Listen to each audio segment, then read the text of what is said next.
Good morning, everyone, and welcome to Stay at Home Coming Lessons on Leadership, Turning the University on a Dime. My name is William and like many of you, I'm an alumni of the University of California, Irvine.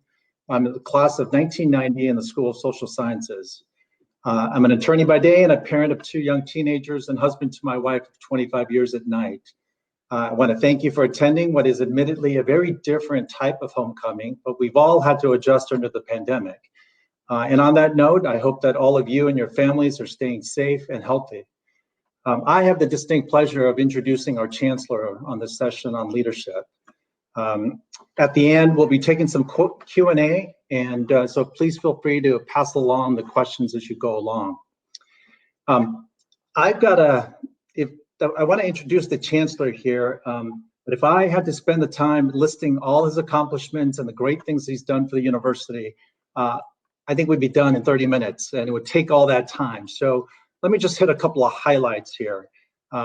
Chancellor Gillman joined the university as the 6th Chancellor in 2014.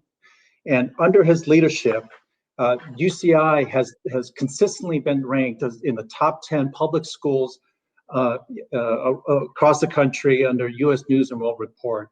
And one of the most fascinating things about his leadership was that UCI has been looked upon as the university that does the most to achieve the American dream, which is quite an accomplishment. But I have a very different description for me in terms of how I see Chancellor Gillman. When Chancellor Gillman came on board, we were right in the midst of a 3-year celebration, or what I call the 3-year celebration of the 50th anniversary of UCI. And prior to him coming on board, UCI was winning all kinds of accolades as the university under 50 to accomplish X, Y, and Z. And my fears and my concerns were, what happens when we go past 50? How do we compete with all the longstanding universities? And my best description is that Chancellor Gillman was the right person at the right time. He has not only kept up and brought us beyond that 50-year mark, but has basically consistently brought us to garner those accolades and the accomplishments moving forward without missing a beat. So to me, there's no better compliment than there is that there is no question in my mind that your diploma, my diploma, is worth more today than when we all graduated from UCI. So with that, I want to welcome the 6th Chancellor of University of California. And now I'd like to, and who I now call my good friend, Dr. Howard Gillman. Thank you, Will, for that generous introduction. It's always great to be with you. And good morning, everyone. Thanks for being here. I hope you enjoy all of our terrific Stay at Homecoming festivities. And I want to thank the organizers for inviting me to reflect on leadership lessons from this past year, rather than give you a report on all of the amazing things accomplished by the UCI community this past year, which we've documented in many places, including our magazine. I want to focus on what I've learned about long-term crisis management from a leadership perspective. And to put this in perspective, I should begin by saying some things about university leadership under normal circumstances. Keep in mind that UCI is a very large and complex organization with a $3.8 billion budget, including the health system, about 60,000 affiliated people at any one time, faculty, students, and staff. More of a city, really, than a company.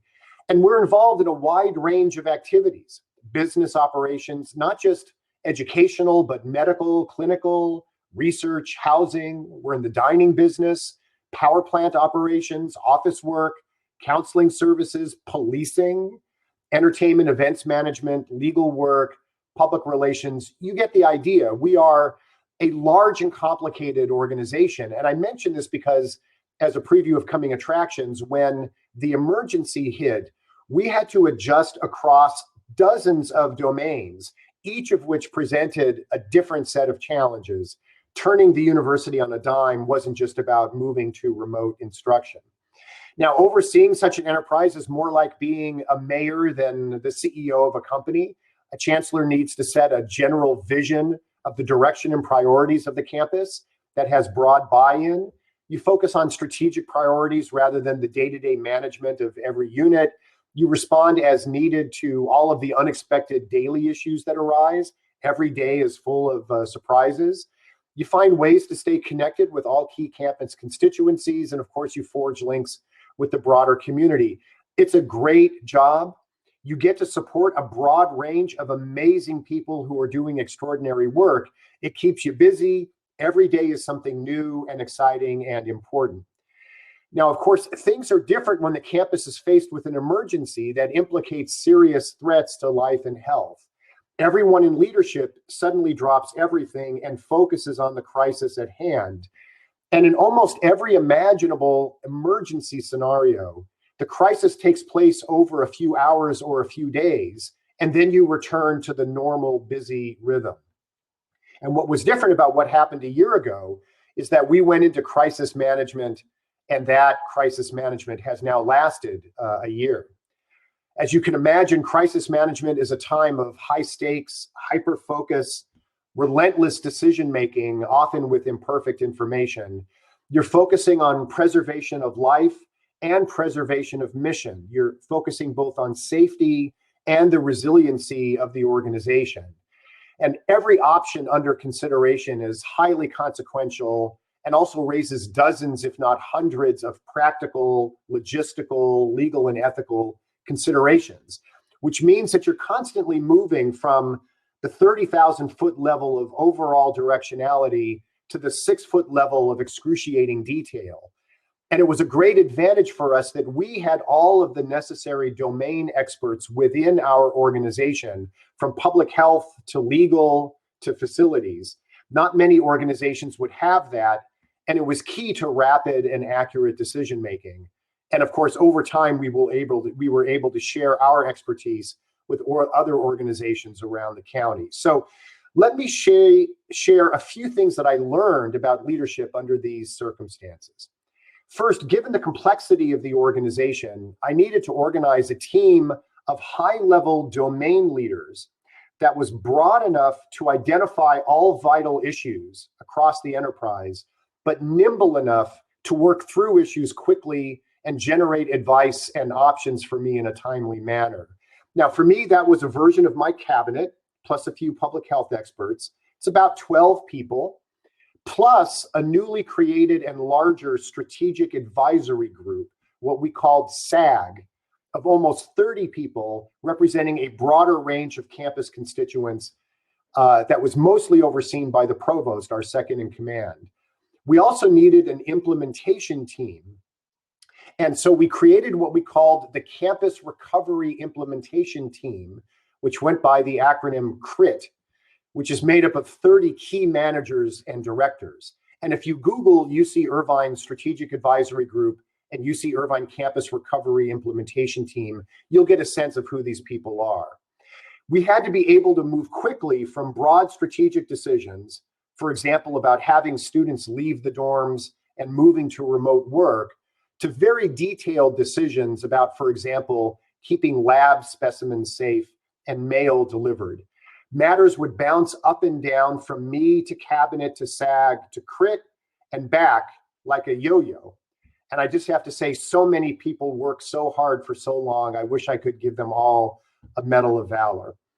Now, second, coordination and information sharing across the UC campuses was also vitally important. And so for many months, my day would start during the 7 a.m. hour with Zoom calls with the other chancellors in the office of the president, sharing what issues and challenges were arising on each of our campuses, because issues were arising on different timetables on different campuses, which was helpful because some people were working on matters that we hadn't gotten to yet.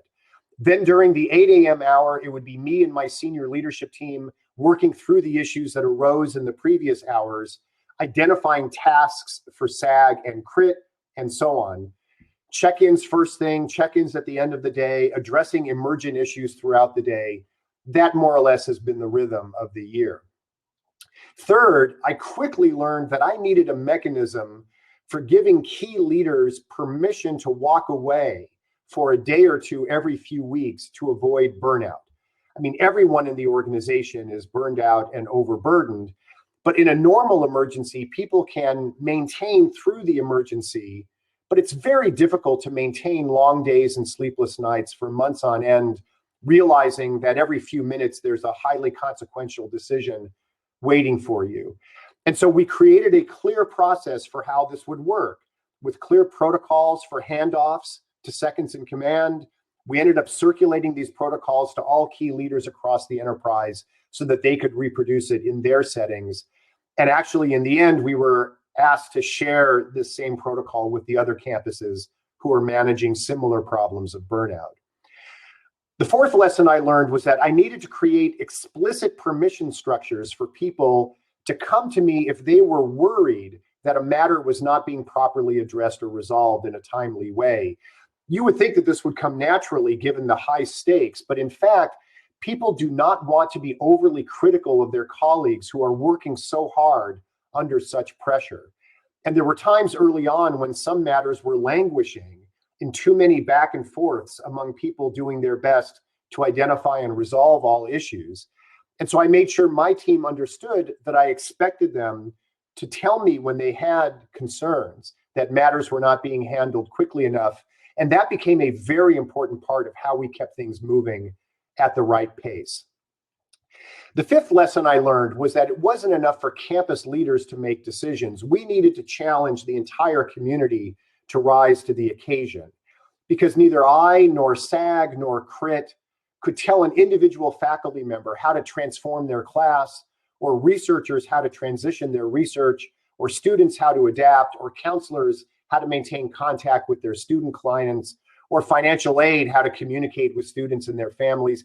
Everyone needed to be part of how we figured this out together. And so our messaging was designed as much to mobilize the goodwill and spirit of the Anteater community as it was to communicate decisions and executive directives. And the thing I will remember most about this past year is how the entire community responded. I mean, in the end, what mattered most wasn't so much the decisions that I made with my team. It was the tens of thousands of decisions and actions taken by our faculty, students, and staff to move us along and inspire us along the way. I'll never forget it. Sixth, we needed to figure out an overall communication strategy that would survive over a long period of time. In ordinary short-term emergencies, you can flood the zone with messages, but the duration of the crisis posed new challenges. In theory, we could have sent out 10 messages a day on a range of issues, but that would have overwhelmed the community and undermined actual communication of important information. And so we settled on a tiered approach: daily updates sent to everyone that compiled the latest information or directives or stories, less frequent but more consequential strategic updates from me or from the provost or the relevant vice chancellor to underscore new phases in the process and matters of enterprise-wide interest, regular dean and divisional updates that were unique to particular segments of the community, periodic town halls that allow for more in-person and open-ended interaction, and so on. And if you check out the UCI coronavirus website, you'll see how some of this was organized. Seventh, I learned that you can't rely these days just on old school centralized messaging. We needed to empower others to carry our message as well. And so we ensured that many members of our community had enough information to do their own personalized social media-driven approaches, including leaders in student government, a large group of student public health ambassadors that we recruited, and so on. Agreed upon hashtags and visual elements tied all of this together, and central communication would often act merely to amplify messaging that originated throughout the campus. For example, students urging mask wearing or conformity with testing requirements, or our medical students working with Beal Applied Innovation to create face coverings for our clinical workers. Eighth, and finally, I also had to make sure that our broader community in Orange County understood all of the amazing work UCI was doing on behalf of everyone in the region. Our health system was providing the highest level of care. Our researchers were working on scientific breakthroughs. Our public health experts were offering assistance to the county, for example, by training their contact tracers and mapping disease progression throughout the county. Our community was volunteering and donating. Our entrepreneur center was helping regional innovators try to figure out ways to mobilize their organizations to address community needs. There wasn't a corner of the campus that did not mobilize to support each other and serve the broader community. We often talk about how vitally important public research universities are for our communities, but this crisis illustrated the point in a clear and unmistakable way. And we had to take advantage of this moment to draw urgent attention to what we do within our own extended community.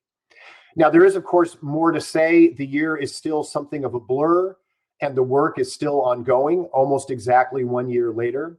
But I hope this gives you some feel for how I approached some of the leadership issues associated with this terrible crisis. And more importantly, I hope you're proud to be associated with an institution that did so much good during a time when the world desperately needed what we had to offer. So thanks again for taking the time to join me this morning. I think we have a few minutes for questions. And so let me hand it back to Will. Will?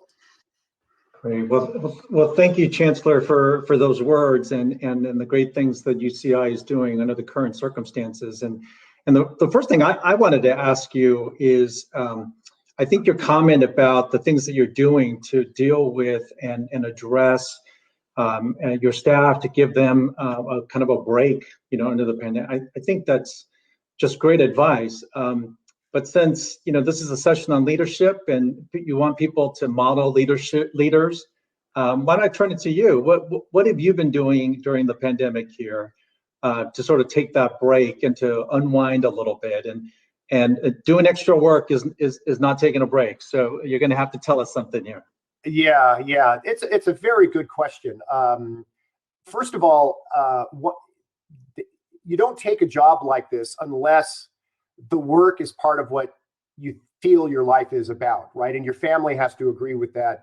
This is a job where you know every single hour you have issues that you need to address, and that's not a problem, right? You're not really focusing so much on big separations between work time and non-work time. And you have to really enjoy being in that position, I think, in order to thrive under these circumstances.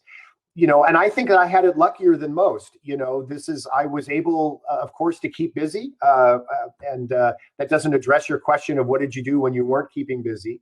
But it gave me a chance to focus. It gave me a chance to direct energy. And that was helpful. Since day started very early, I normally will get up during the 4 a.m. Hour, sometimes 4:30, 4:45, try to get out before the day starts and clear your head, spend an hour and a half or so outside before you have to get going. And then when there were opportunities to take a break, Ellen and I did what a lot of you have all done. We found some shows that we were going to watch. I started doing a little more online chess than I used to do.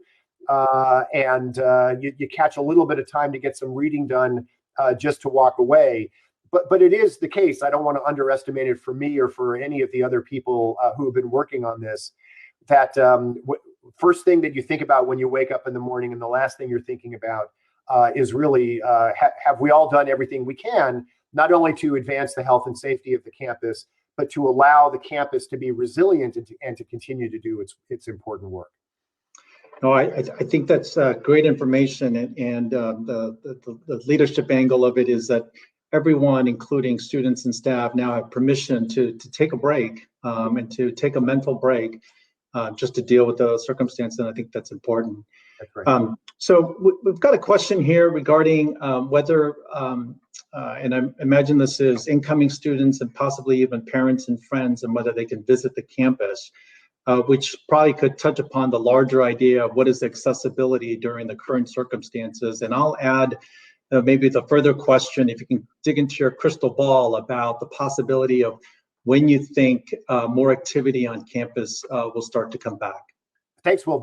It's a great question. So right now we're still operating under existing general public health guidelines. That means, for example, we're not bringing gatherings of people to the campus.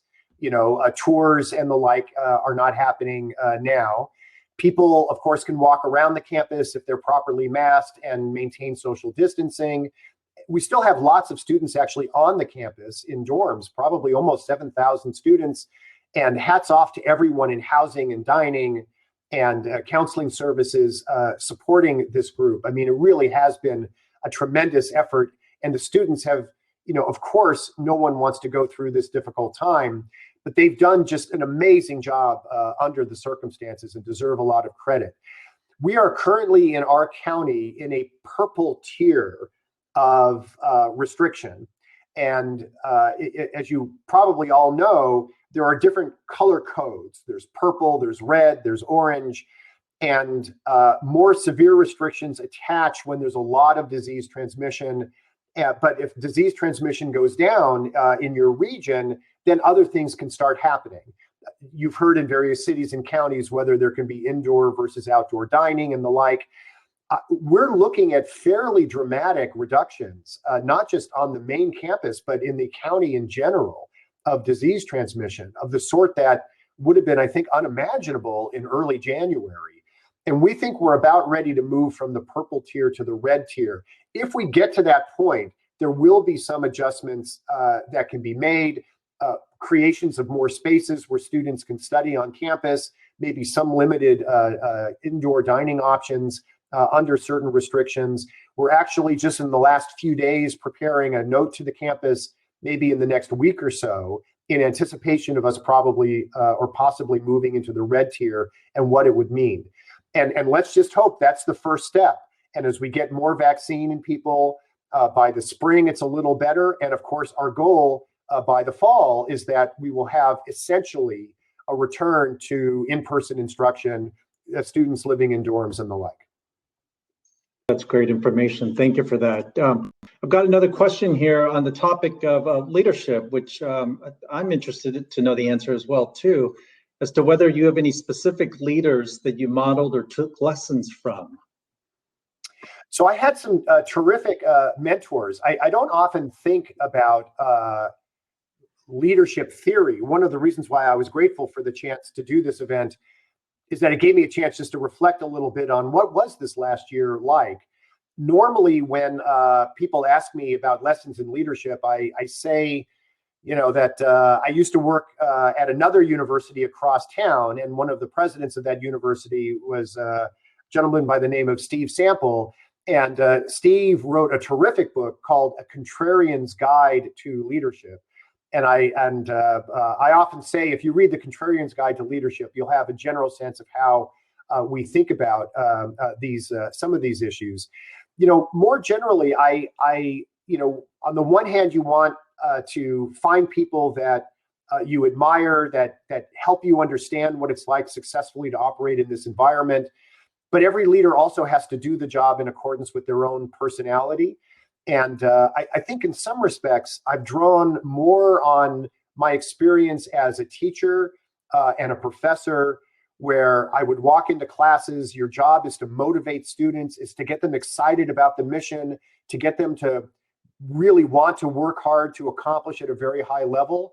And I think I've drawn as much from those experiences as I have from people who have been in these positions and offered advice. That's good information to have, and we won't speak of the other campus that you are formerly affiliated with on this call anyway. So there are a number of questions on here, sticking with sort of the COVID pandemic circumstances about vaccines. Timing of vaccines, will UCI be a facility for allowing vaccines, and how the students in the community might be impacted? Any nuggets on that would be very helpful. Absolutely. When the county announced its plans, it was clear that the county alone was not going to be able to serve the unbelievable need in the community. So we had been doing so much. We therefore stood up our own vaccination center at the Bren. We started quite a few weeks ago, a number of weeks ago, when we were only allowed to vaccinate the phase 1A group, which essentially was medical care workers, people working in clinical settings. Then the county moved to people over 65, and we had a chance to provide vaccine. For a while there, we were doing more even than many of the county large sites. Our only restriction really is on availability of vaccine and the restrictions of who gets to be vaccinated. And it is still difficult to get adequate vaccine. I would love to run the Bren, 24 hours a day or 12 hours a day, 7 days a week. We've proven we can do it efficiently and effectively, but the available vaccine is just not there right now, although we hope in the weeks to come it'll get better. Right now, all people who work in higher ed and education in general, as well as other people in the 1B categories of dining and child care service and a few other categories, are eligible. And we are helping our community understand whether to come to the Bren or to go to any available place where they can get a vaccine. It's certainly going to take some weeks, if not a few months, in order for just the UCI community, I think, to feel as though everyone has access to vaccine. But we've been very proud of doing more than our fair share to make sure that people are getting vaccinated. It's absolutely the most important thing that people can do right now to help all of us get back to something like a new normal. Good, and hopefully just a reminder that when you're eligible, the more people get vaccinated, the better everything will be. So hopefully that's an encouragement going forward. That's right. But on a kind of a separate topic, there was a question here about whether freshmen coming in would have priority living in the dorms, and with that, I would like to ask you your thoughts on how to sort of rebuild that sort of living experience of going to a university, since that's obviously a huge part of the growth. I, for one, think I grew up and became an adult my freshman year, so it just means a lot when you have that independence. So any thoughts and timing on that? There's no question about it. And our expectation is that for the fall, we are going to be back essentially more or less to where we were before the pandemic. There may be some ongoing restrictions, and you can never make full predictions. The University of California has already announced that we'll be back not only to essentially in-person instruction, but the residential experience on campus. And to that extent, we should be able to accommodate certainly all freshmen that want to have a residential experience. I don't anticipate that's going to be an issue at all. All of this is with some caveats that we're assuming vaccination goes well and disease transmission goes down, and there aren't new variants that suddenly put a wrench in everything. So hopefully everyone understands that throughout this entire process, you think you have a plan, but you really need to wait a couple of months before you know whether that plan's going to work. But that's where all of our planning is going. And we cannot wait to have people walking around Ring Road, buying boba on Ring Road, going into the Bren, supporting our teams, and just being in each other's company. And I am very optimistic that by the time we get to the fall, we're going to see that. Thank you for that. I think we're coming to the end of our session here. So with that, I want to thank you, Chancellor, for your insights, certainly for your leadership, and I'm sure the alumni and parents, if they're joining on these calls, will feel comfortable that they attended the UCI, the University of California, Irvine, and that their children are attending University of California, Irvine. And for parents like me with younger children who aspire someday to go to UCI, hopefully it won't be too hard for them to get in at some point down the road. So really appreciate your insights. I want to thank everyone for attending this session and for participating in Stay at Homecoming. And there are many more great sessions to choose from. So please go back to the timeline, pick the sessions that you would like to attend, and zot, zot, zot. Take good care, everyone. Enjoy the rest of the day. We'll see you soon, I hope.